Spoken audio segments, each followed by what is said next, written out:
ଆଜିର ଚାଲିଶଟି ଅନୁଚିନ୍ତା ଯାହା ଆପଣଙ୍କ ଜୀବନକୁ ବଦଳେଇ ଦବ। 1. ଗରର ସାମ୍ନା ରେ ମନ୍ଦିର ଥିଲେ ଗରେ ଦ୍ୱୟ ଶକ୍ତି କରିଥାନ୍ତି। ଏହା ପରିବାର ପାଇଁ ରୋଗ, ଦୁଃଖ ଓ ଦାରିଦ୍ର୍ୟତା କାରଣ ହୋଇଥାଏ। 2.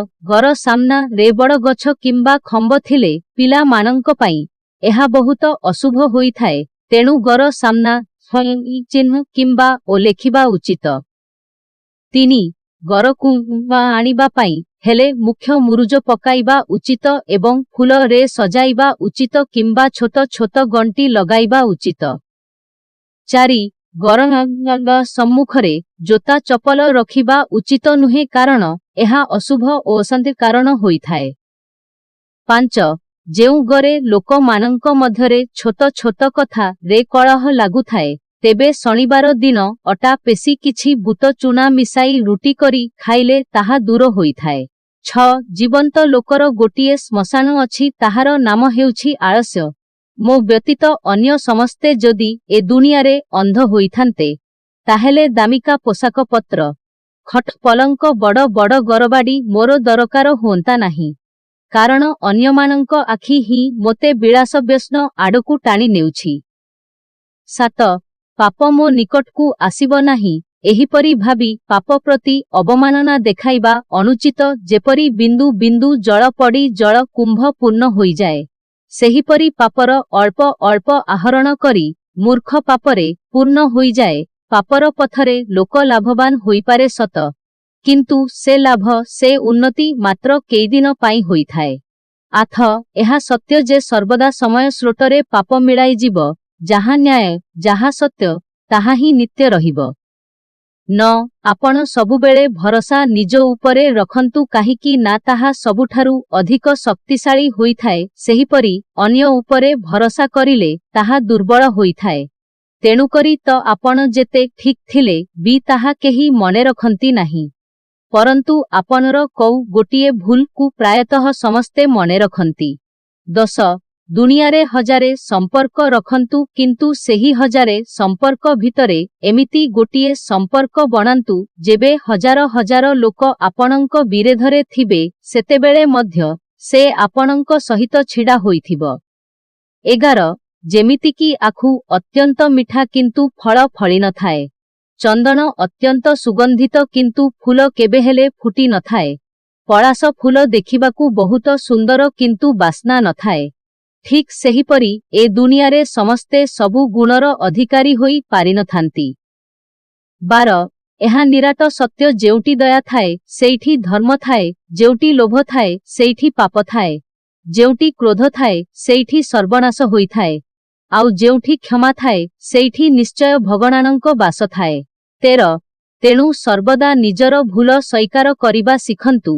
ଭୁଲ ସ୍ୱୀକାର କରିଦେଲେ ଆପଣ କେବେ ଛୋଟ ହୋଇଯିବେନି, ବରଂ ଭୁଲଠାରୁ କିଛି ନୂତନ ଶିକ୍ଷା ଗ୍ରହଣ କରନ୍ତୁ, ଯାହା ଦ୍ୱାରା କି ସେହି ଭୁଲ ଆଉ ଦ୍ୱିତୀୟ ଥର ଆପଣଙ୍କ ହେବ ନାହିଁ। 14.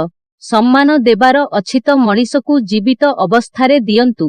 ବ୍ୟକ୍ତି ଏ ଦୁନିଆରୁ ଚାଲିଯିବା ପରେ ତ ଘୃଣା କରୁଥିବା ଲୋକଟିର ଆଖିରୁ ମଧ୍ୟ ଲୁହ ଦୁଇଟୋପା ଝରିପଡ଼େ। 15.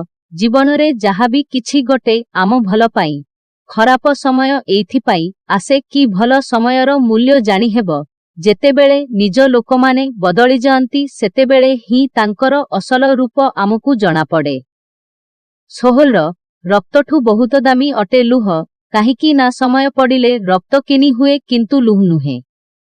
17. ଅତି ସୁନ୍ଦର ପାଇଁ ସୀତା ହରଣ ହୋଇଥିଲେ, ଅତି ଗର୍ବ ପାଇଁ ରାବଣ ଧ୍ୱଂସ ହୋଇଥିଲେ, ଅତି ଦାଣୀ ପାଇଁ ହରିଶ୍ଚନ୍ଦ୍ର ଭିକାରୀ ହୋଇଥିଲେ। ସୁତରାଂ ଜୀବନରେ ଅତି ଜିନିଷ ସର୍ବଦା କ୍ଷତିକାରକ ହୋଇଥାଏ। 18. ଯାହା ଘଟିଯାଇଛି ତାକୁ ଭୁଲିଯାଅ, ଯାହା ଘଟୁଛି ତାକୁ ଗ୍ରହଣ କର, ଯାହା ଘଟିବାର ଅଛି ତା ଉପରେ ଭରସା ରଖ କାରଣ ଭଗବାନ ଯାହା କରନ୍ତି ପ୍ରାଣୀର ମଙ୍ଗଳ ପାଇଁ। 19.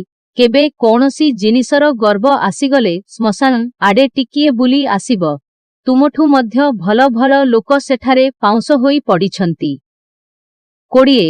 ବିଷଠାରୁ ବିଷାକ୍ତ ମଣିଷର କଥା, ତେଣୁ କଥା କହିବା ଆଗରୁ 100 ଥର ଭାବିକି କୁହନ୍ତୁ। ମୁଁ ଯାହା କହୁଛି ମୋ କଥା କାହା ହୃଦୟରେ କଷ୍ଟ ଦେଉନାହିଁ ତ? 21 ଅଜବ ଏଇ ଦୁନିଆ ଏଠି ଯିଏ ସତ ଓ ଭଲ କଥା କୁହେ ସେ ଶତ୍ରୁ ହୋଇଯାଏ ଆଉ ଯିଏ ମନ୍ଦ ଓ ମିଛ କଥା କୁହେ ସେ ମିତ୍ର ହୋଇଯାଏ। 22 ଯେପରି ଲେମ୍ବୁର ଗୋଟିଏ ବୁନ୍ଦା 1000 ଲିଟର କ୍ଷୀରକୁ ନଷ୍ଟ କରିଦିଏ ସେହିପରି ମନୁଷ୍ୟର ଅହଙ୍କାର ହିଁ ତାର ସମସ୍ତ ସମ୍ପର୍କକୁ ନଷ୍ଟ କରିଦିଏ।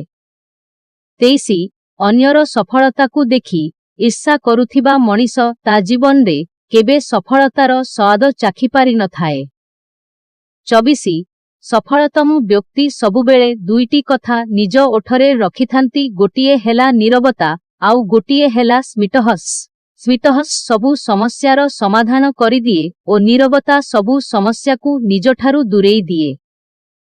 25 ଛତା ବର୍ଷାକୁ ବନ୍ଦ କରିପାରେନା ସତ କିନ୍ତୁ ବର୍ଷାରେ ଛିଡ଼ା ହେବାରେ ସାହାଯ୍ୟ କରେ ସେହିପରି ଧୈର୍ଯ୍ୟ ସଫଳତା ଦେଇପାରେନା କିନ୍ତୁ ସଫଳତାରେ ପହଞ୍ଚିବାକୁ ଜୀବନରେ ଆସୁଥିବା ନକାରାତ୍ମକ ଶକ୍ତି ଗୁଡ଼ିକୁ ନଷ୍ଟ କରିଦିଏ।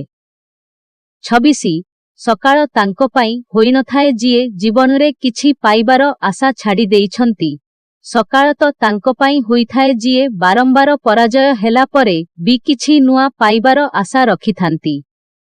27 ସମୟ ମୃତ୍ୟୁ ଏବଂ ଗ୍ରାହକ କେବେହେଲେ କାହାରିକୁ ଅପେକ୍ଷା କରନ୍ତି ନାହିଁ।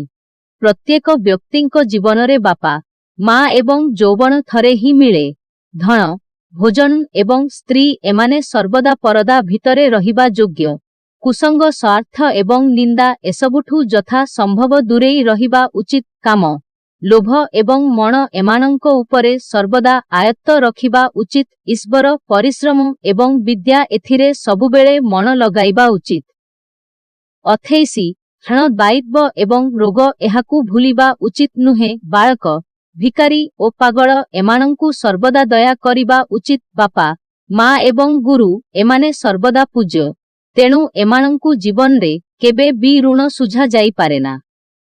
29 ଆତ୍ମବିଶ୍ୱାସ ଓ କଠିନ ପରିଶ୍ରମ ହେଉଛି ଏମିତି ଏକ ଔଷଧ ଯାହା ପରାଜୟ ରୂପକ ରୋଗକୁ ମଧ୍ୟ ମାରିଦିଏ।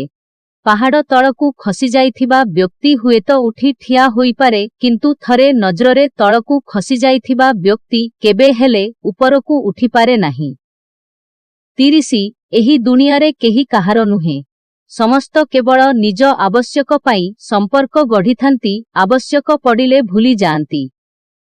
31 ମଣିଷ ସେତେବେଳେ ଏକା ଯିବା ଶିଖି ଯାଇଥାଏ ଯେତେବେଳେ ସେ ବୁଝିଯାଇଥାଏ ଏ ଦୁନିଆରେ ସମସ୍ତେ ନିଜ ସ୍ୱାର୍ଥ ହାସଲ ପାଇଁ ବ୍ୟସ୍ତ।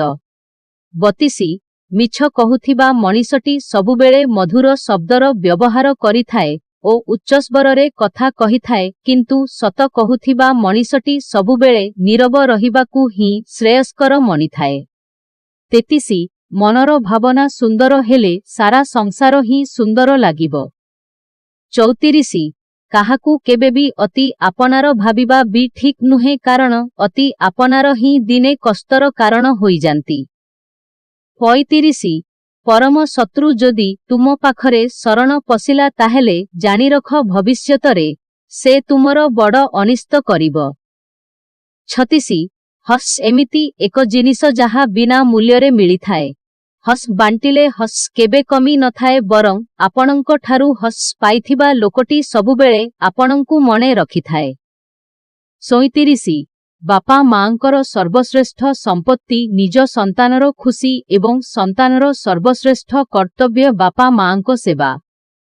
38 ଆପଣ ସବୁବେଳେ ଭଲ ପାଇବାକୁ ତୁମ ଜୀବନର ଶ୍ରେଷ୍ଠ ବ୍ରତ ବୋଲି ମାନନ୍ତୁ ଏବଂ ସର୍ବଦା ପ୍ରତ୍ୟେକ ବ୍ୟକ୍ତିଙ୍କୁ ଭଲ ପାଆନ୍ତୁ ଏମିତିକି ନିଜ ଶତ୍ରୁ ମାନଙ୍କୁ ବି ମଧ୍ୟ। ଦେଖିବେ ଦିନେ ସମୟ ଏମିତି ଆସିବ ସେହି ବ୍ୟକ୍ତି ହିଁ ତାର ରାଗ ହିଂସା ଈର୍ଷା ଅଭିମାନକୁ ଭୁଲି ଆପଣଙ୍କ ପ୍ରତି ଆକୃଷ୍ଟ ହେବ ଏବଂ ଆପଣଙ୍କୁ ବି ଭଲ ପାଇବ।